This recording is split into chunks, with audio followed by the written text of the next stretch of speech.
तो स्टूडेंट, आज हम लोग इस वीडियो में व्हीटस्टीन सेतु के बारे में अध्ययन करेंगे और हम जानेंगे कि इसमें क्या, क्यों और कैसे होता है।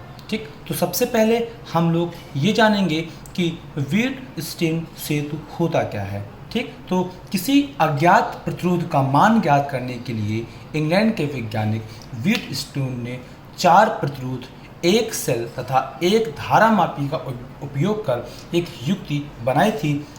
उसी युक्ति को व्हीटस्टीन सेतु कहते हैं। ठीक, तो सबसे पहली बात ये हो गई। अब दूसरी बात है कि इसका उपयोग क्या है। तो एक बात ध्यान दे लीजिएगा कि व्हीटस्टीन सेतु की सहायता से हम किसी भी अज्ञात प्रतिरोध का मान आसानी से ज्ञात कर सकते हैं। ये बात आप अपने दिमाग में बिठा लीजिए। ठीक, इसके अलावा व्हीटस्टीन की संरचना क्या होती है, तो ये देखिएगा, मैंने व्हीटस्टीन की संरचना के बारे में बना रखा हुआ है। ठीक, ये देखिएगा, मैंने पहले ही कहा रखा है आपसे कि 4 प्रतिरोध, 1, 2, 3, 4 प्रतिरोध, एक धारामापी और एक सेल, ये सारे लोग मिल करके क्या करते हैं, व्हीटस्टीन सेतु की संरचना का निर्माण करते हैं। ठीक है, तो ये इसकी संरचना है और इसके बारे में आप थोड़ा सा अध्ययन अभी हम लोग आगे कर लेंगे। ठीक, तो सबसे पहले हमें ये देखना है कि यह एक चतुर्भुज की तरीके की संरचना है जिसमें 4 आपके प्रतिरोध होते हैं, P, Q, R और S। ठीक है, और इस चतुर्भुज की अगर बात करते हैं तो उसमें 2 विकर्ण हैं। एक विकर्ण आपका ये है, एक विकर्ण आपका ये है। एक विकर्ण में हम लोग धारामापी लगाते हैं और एक विकर्ण में हम लोग क्या करते हैं, एक सेल का इस्तेमाल करते हैं। ठीक है, फिर देखते हैं इस व्यवस्था में चारों भुजाओं के प्रतिरोधों को इस प्रकार व्यवस्थित करते हैं। मतलब कहने का है क्या है कि PQRS को इस प्रकार से व्यवस्थित करेंगे कि धारामापी में कोई विक्षेप ना हो। तो इस स्थिति को हम लोग सेतु की संतुलित स्थिति के रूप में जानेंगे। ठीक है, आप देखिएगा, जब सेतु आपका संतुलित अवस्था में होगा तो इस दशा में हम क्या करेंगे कि चतुर्भुज के किन्हीं 2 संलग्न भुजाओं के प्रतिरोधों का अनुपात शेष 2 संलग्न भुजाओं में लगे प्रतिरोधों के अनुपात के बराबर होता है। ठीक है, अब चतुर्भुज में 4 लोग हैं, 1, 2, 3, 4, तो ये है संलग्न भुजाएं और 2 संलग्न भुजाएं ये हैं। तो इन संलग्न भुजाओं के प्रतिरोधों का अनुपात और इन संलग्न भुजाओं के प्रतिरोधों का अनुपात आपस में कैसा होता है, बराबर होता है। ये विशेष स्थिति हमें तभी मिल पाएगी जब आपका जो सेतु है वो संतुलित अवस्था में हो। ठीक, तो इस बात का हम विशेष ध्यान रखेंगे। यानी कि आप समझ गए होंगे, जब सेतु संतुलित अवस्था में होगा तो चतुर्भुज की 2 संलग्न भुजाओं के प्रतिरोधों का अनुपात 2 शेष संलग्न भुजाओं में लगे प्रतिरोधों के अनुपात के बराबर होता है। ठीक, इतना आपको पता होना चाहिए। ठीक, तो सबसे पहले हमने क्या जाना कि व्हीटस्टीन सेतु होता क्या है। तो किसी अज्ञात प्रतिरोध के मान को ज्ञात करने के लिए इंग्लैंड के वैज्ञानिक व्हीटस्टीन ने 4 प्रतिरोध, एक धारामापी और एक सेल का उपयोग करके व्हीटस्टीन सेतु का निर्माण किया था। और इसमें एक संतुलित अवस्था होती है और वह संतुलित अवस्था तब होती है जब धारामापी G में कोई विक्षेप नहीं होता है। तो उस स्थिति में चतुर्भुज के किन्हीं 2 संलग्न भुजाओं का अनुपात, 2 संलग्न भुजाओं का अनुपात शेष 2 संलग्न भुजाओं के अनुपात के बराबर होता है, यानी कि P/Q R/S। ठीक, अब इसके बाद हम लोग जानेंगे इसके सूत्र का निम्न।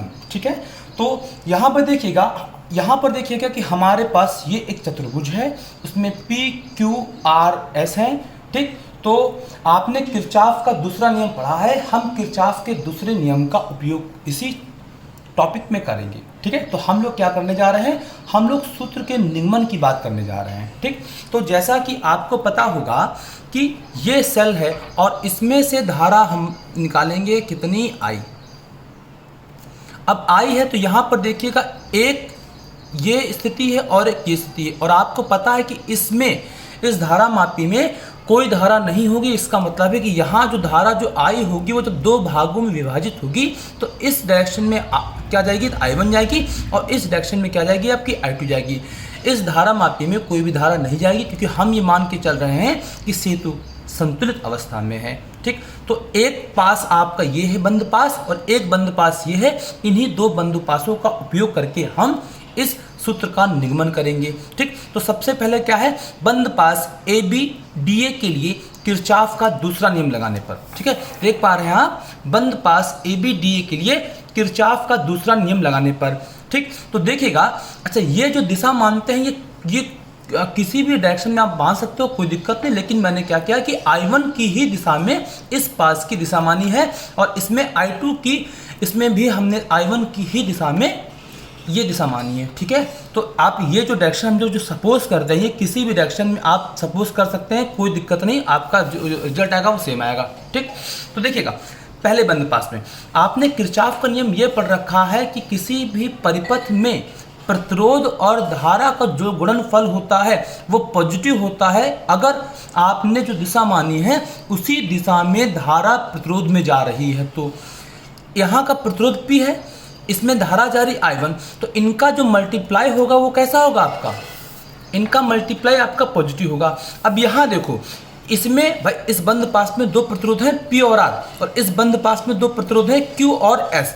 ठीक है, अब यहाँ देखिएगा, इसमें इस R में जो धारा जा रही I2, लेकिन आपकी मानी गई धारा की विपरीत दिशा में है, तो इनका मल्टीप्लाई हम कैसा लेंगे, नेगेटिव। किरचॉफ का नियम जब आपने पढ़ा तो उसमें आपको ये बताया गया था कि अगर आपकी मानी गई दिशा की, अगर आपकी मानी गई दिशा में धारा किसी प्रतिरोध में जा रही है तो उसका गुणनफल पॉजिटिव लेते हैं, अदरवाइज नेगेटिव। जैसे फिर से देख लीजिएगा कि देखिए, आपकी मानी गई दिशा और धारा दोनों की दिशा सेम है, तो ये धारा इसमें जा रही है, तो इन दोनों का मल्टीप्लाई पॉजिटिव। और अगर यहाँ देखें तो दोनों की दिशा विपरीत है, यानी कि इन दोनों का मल्टीप्लाई कैसे लेंगे, नेगेटिव।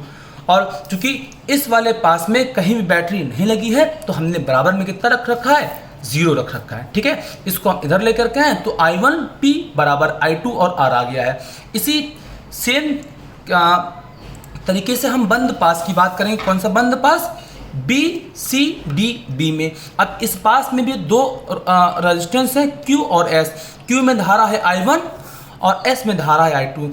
अब ये धारा आपकी मानी गई दिशा में है, तो इसका मतलब है कि क्या, इनका जो मल्टीप्लाई होगा वो कैसा होगा, पॉजिटिव होगा। और यहाँ पे देखिएगा, ये जो धारा I2 जो S में जा रही है उसकी डायरेक्शन और आपकी मानी के डायरेक्शन दोनों कैसी हैं, ठीक उल्टी हैं, तो इनका मल्टीप्लाई हम लोग कैसे लेंगे, नेगेटिव, जैसा कि हम लोगों ने पहले कर रखा हुआ है। ठीक, तो यहाँ से देखिएगा I1 Q ये आ जाएगा, तो इसको इधर भेजेंगे तो I1 Q बराबर I2 Q, I1 Q बराबर I2 S। ठीक है, ये समीकरण 1 है, ये समीकरण 2 है, दोनों को हम डिवाइड कर देंगे तो क्या आ जाएगा तुम्हारा, I1 P upon I1 Q बराबर I2 R और यहाँ पर I2 S। इनको सॉल्व करेंगे तो हमें हमारा सूत्र मिल जाएगा P upon Q R upon S। और P upon Q R upon S तभी आएगा जब हमारा जो सेतु है वो कैसा है, वो संतुलित अवस्था में है। ठीक, और संतुलित अवस्था कब आएगी, जब धारा मापी में कोई भी विक्षेप ना हो। ठीक, तो ये बात इतनी हुई। अब इसके बाद कुछ विशेष पॉइंट हैं जिन्हें हमें याद रखना है। ठीक, तो पहला जो विशेष बिंदु ये है कि P तथा Q ध्रुजाओं को आनुपातिक ध्रुजा भी कहते हैं। AD को ज्ञात ध्रुजा तथा भुजा CD को अज्ञात ध्रुजा कहते हैं। ये बात आपको याद रखनी है। ठीक है, दूसरा पॉइंट ये है कि अगर सेतु संतुलित अवस्था में है, अगर सेतु संतुलित अवस्था में है तो धारामापी और सेल की स्थितियों को आपस में बदलने पर सेतु की संतुलित अवस्था पर कोई प्रभाव नहीं पड़ता है। अतः सेतु की BD तथा AC जो ध्रुजाएं हैं उनको हम लोग संयुग्मी ध्रुजाएं भी कहते हैं। ये बात ध्यान दे लीजिएगा। मैं क्या बताना चाह रहा हूँ देख लीजिएगा, पर यहाँ पर मैं ये कहना चाह रहा हूँ कि अगर ये संतुलित अवस्था में है तो धारा मापी को चाहे यहाँ लगा दो और सेल को चाहे यहाँ लगा दो, सेतु की संतुलित अवस्था पर कोई असर नहीं पड़ेगा। उस केस में भी P अपॉन Q और R अपॉन S ही रहेगा। ठीक है, तो ये आपका हो गया।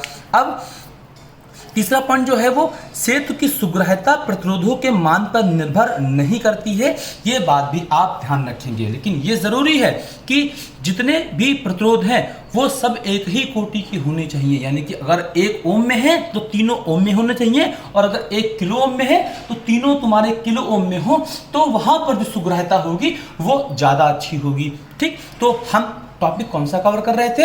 हम टॉपिक कवर कर रहे थे व्हीट स्टीन सेतु टॉपिक कवर कर रहे थे। इसमें क्या था कि किसी भी चालक के अज्ञात प्रतिरोध का मान ज्ञात करने के लिए इस टॉपिक का हम इस्तेमाल करते हैं, और इसका आविष्कार व्हीट स्टीन ने किया था। इसमें 4 प्रतिरोध होते हैं, एक धारामापी होता है और एक सेल होता है, और इसमें हम सेतु की बात करते हैं, और सेतु हमेशा संतुलित अवस्था में होना चाहिए, और संतुलित अवस्था में तब होगा जब धारामापी में धारा का मान 0 होगा।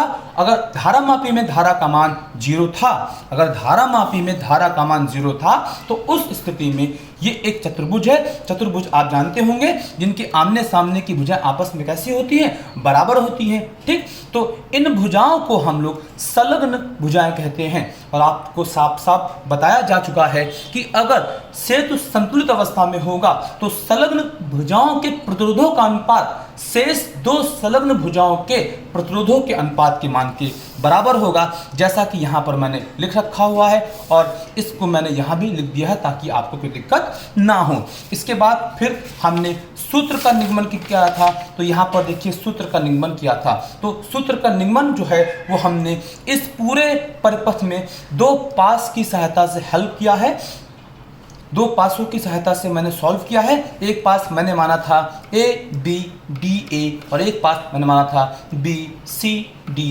B।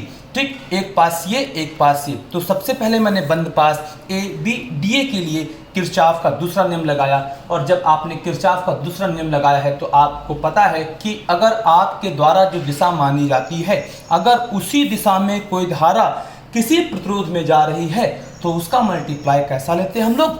पॉजिटिव लेते हैं। और अगर आपके द्वारा मानी गई दिशा और धारा की दिशा दोनों विपरीत डायरेक्शन में है, तो धारा जिस प्रतिरोध में जा रही होगी वो धारा और उस प्रतिरोध का जो गुणनफल होगा वो नेगेटिव लेंगे। क्योंकि इस वाले पास में कहीं भी सेल नहीं लगा है तो हमने बराबर में कितना रखा है? 0 रखा है। इसको हम इधर ले आए थे। ठीक, ये हुआ। इसी प्रकार हमने बंद पास 2 की बात की थी, तो यहाँ पर देखा कि बंद पास CDA में 2 है, Q और S है। Q में धारा का मान I1 है और S में धारा का मान I2 है। आपकी मानी गई दिशा और धारा की दिशा दोनों सेम है, तो इन दोनों का मल्टीप्लाई मैंने कैसे रखा? देखो, पॉजिटिव रखा है। और अगर यहाँ देखेंगे तो यहाँ देखिए आपकी मानी गई डायरेक्शन और धारा दोनों की डायरेक्शन कैसी उल्टी है, और धारा जा रही S में, तो इन दोनों को मल्टीप्लाई मैंने कैसे ले रखा भैया? देखिए नेगेटिव ले रखा है। इसको इधर भेज दिया, इसको समीकरण 1 माना था, इसको समीकरण 2 माना था। दोनों समीकरण को मैंने सॉल्व किया, P/Q बराबर R/S आ गया। इसी को हम लोग बोलते हैं व्हीट स्टीन का सूत्र। ठीक है, और फिर कुछ विशेष स्थितियों की बात की, वो आप देख पा रहे थे। मैंने साफ साफ कहा कि P तथा Q भुजाओं को हम लोग अनुपातिक भुजा भी कहते हैं, और AD को ज्ञात और CD को अज्ञात भुजा के नाम से भी हम जानते हैं यहाँ पर। और सेतु के संतुलित होने पर धारामापी और सेल को आपस में एक्सचेंज कर सकते हैं। सेतु की संतुलित अवस्था पर कोई प्रभाव नहीं पड़ेगा।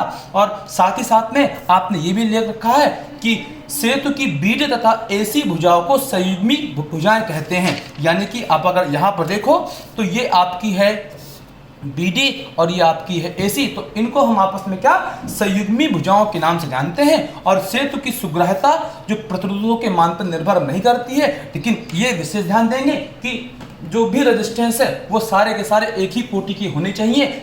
एक ही कोटि का मतलब है कि अगर 1 ओम में है तो तीनों ओम में हो, और अगर 1 किलो ओम में है तो तीनों किलो ओम में हो, तो वहां पर सुग्राह्यता का मान ज्यादा अच्छा आएगा। ठीक है, तो बहुत आशा करते हैं कि आपको ये समझ में आया होगा। आज के लिए धन्यवाद।